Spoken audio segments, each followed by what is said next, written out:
एक तुतारी द्या मज आणुनी, फुंकीन मेजी स्वप्राणाने, भेदून टाकीन सगळी गगने, दीर्घजीच्या त्या किंकाळीने, अशी तुतारी द्या मज आणुनी.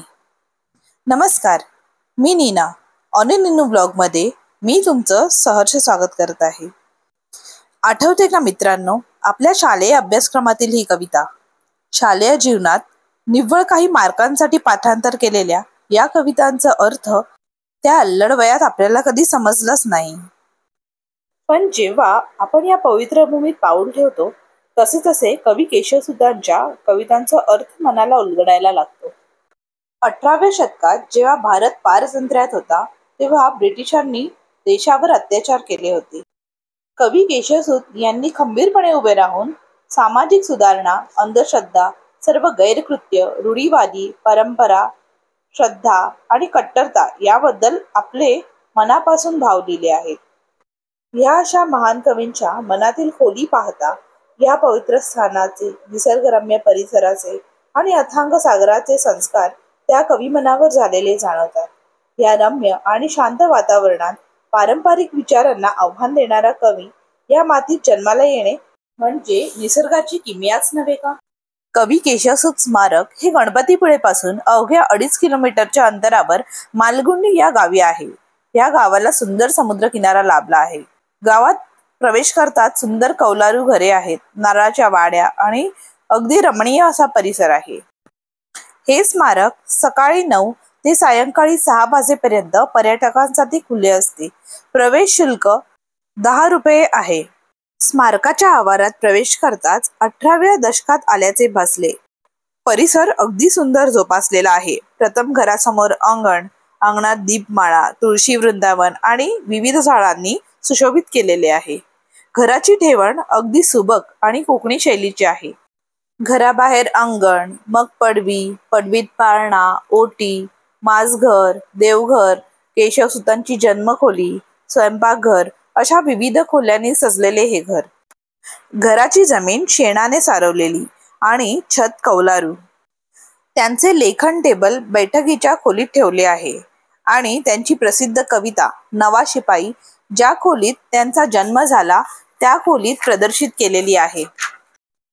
भिंतीवर लटकवलेला दिवा, खिडक्यांची ठेवण, दिव्यासाठी बनवलेली देवळी, भिंतीत रोवलेले लाकडाचे बांबू यांनी या वास्तूतील जुना स्पर्श टिकून ठेवला आहे. ज्यांना पारंपरिक कोकणी घर पाहायचे आहे त्यांनी या वास्तूला आवर्जून भेट द्या. ही वास्तू म्हणजे कोकणी शैलीच्या पारंपरिक घराचे उत्तम असे उदाहरण आहे.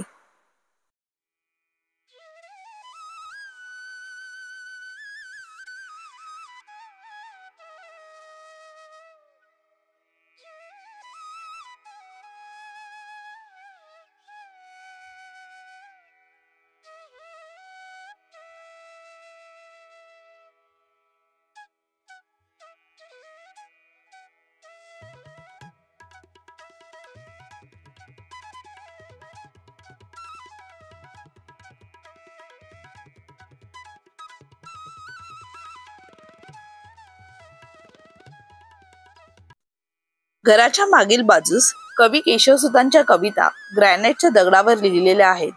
तिकडे कविता वाचताना वेळ कसा जातो हेच कळत नाही. अगदी शब्द न शब्द वाचावासा वाटतो. तिथंच तुतारी फुंकणाऱ्या माणसाचे धातूचे शिल्प बनवले आहे. खूपच कल्पकतेने सारे बनवले आहे. खूप सुंदर वाटतो हा परिसर.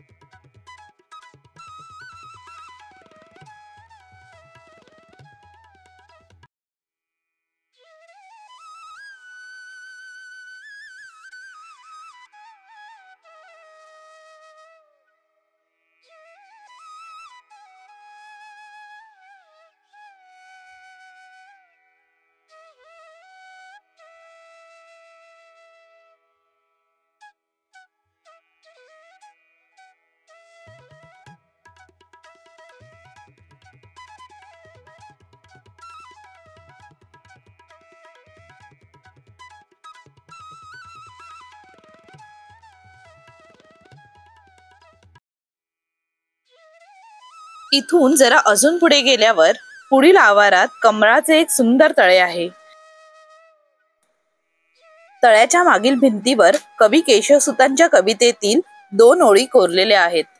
समोरच कवी केशवसुतांचा सुंदर असा एक पुतळा आहे आणि डावीकडे मराठी साहित्याचा विविध प्रकारचा समावेश असलेले असे एक मोठे ग्रंथालय आणि वाचनालय आहे.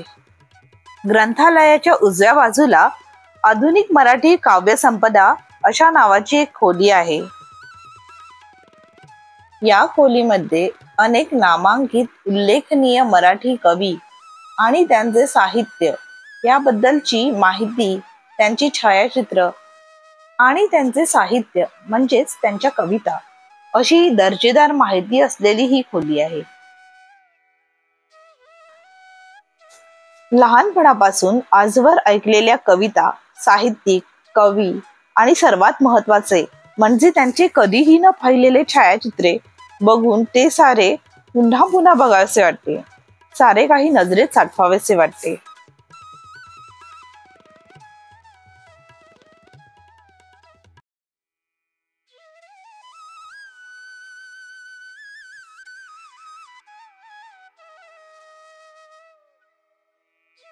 कोकण मराठी साहित्य परिषदेचे संस्थापक पद्मश्री मधु मंगेश कर्णिक यांनी निर्माण केलेले कवी मनाला भुरळ घालणारे आणि समस्त मराठी कवींना अभिमान वाटावा असे हे स्मारक, कवी केशवसुत स्मारक याचे उद्घाटन 1994 मध्ये कवी कुसुमाग्रज यांच्या हस्ते झाले आहे. कवी केशवसुतांचा जन्म 15 मार्च 1886 रोजी झाला.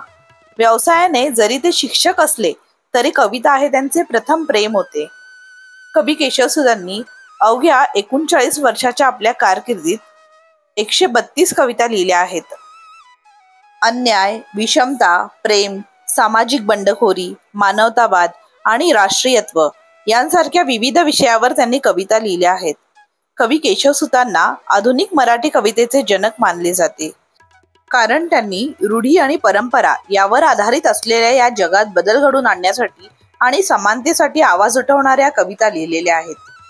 केशवसूत म्हणजे मराठी मातीला लाभलेलं कविरत्नच, आणि मी स्वतःला खूपच भाग्यवान समजते, मला या रत्नाच्या स्मारकाला भेट देण्याची संधी मिळाली. आणि प्रत्येक मराठी माणसाला मी आवर्जून सांगेन की आयुष्यात एकदा तरी तुम्ही या ठिकाणाला जरूर भेट द्या. मित्रांनो, तुम्हाला आमचा हा ब्लॉग कसा वाटला हे जरूर कळवा.